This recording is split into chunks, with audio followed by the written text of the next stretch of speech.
जौन खेसारी लाल के बड़का मानो तरह से टैलेंटी बैठाओ सामने। अरे पीछा में तो भगवानों का गाड़ी होखेला रे।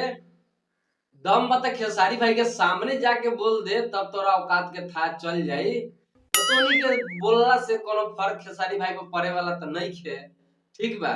लेकिन बोले के मुंह बा बोले के बा बोलो, हम तरह के माना नहीं करत, कोनो फर्क नहीं खे। आ तोरा ऐसन चमचा आमचा खेसारी लाल के कितना आगे पीछे बोलत रहला, लेकिन खेसारी भाई के कोनो फर्क नहीं खे। लेकिन ज्यादा रिगिर करबो खेसारी भाई बकसियन ना। बट तू लोग सुधरबो ना।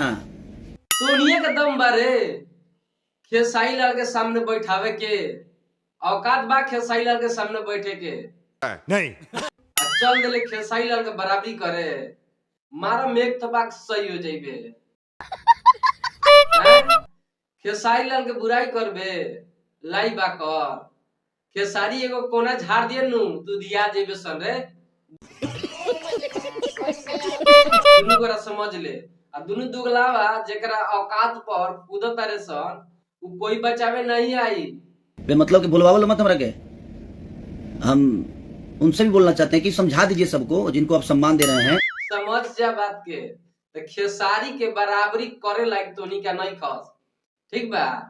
तोरा ही सन 50 गो खेसारी लाल के आगे पीछे घूमेला आ तू खेसारी के औकात देखत रे। खेसारी के औकात खोजबे बा दम रे, सामने आ जाई तो मुंह से तो बोलती न बंद हो जाई। बिल्कुल आपने मेरे दिल की बात बता दी।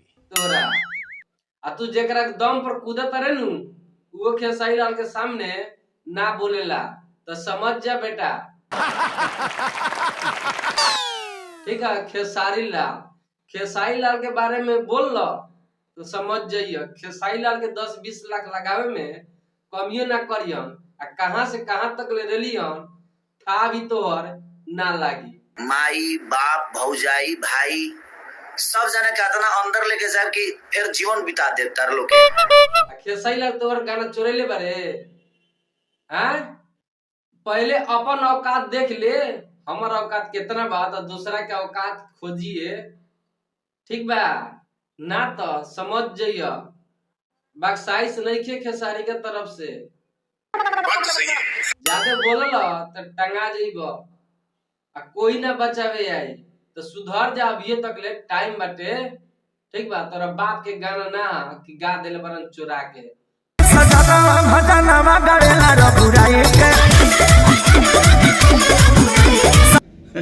काहे खोद तारो, हम खोद देव तो आदमी बन जीव लो, ठीक बा। तो खेसारी भाई के आगे बैठावे ला उतना हैसियत में आ जा। खेसारी लाल के बराबरी आवे के पड़ी तब खेसारी लाल के सामने बैठे के पड़ी, ठीक बा। तो तोनी ऐसन दोनों दोगला के ऐसा ही रेलाई हुई तब वही मन में।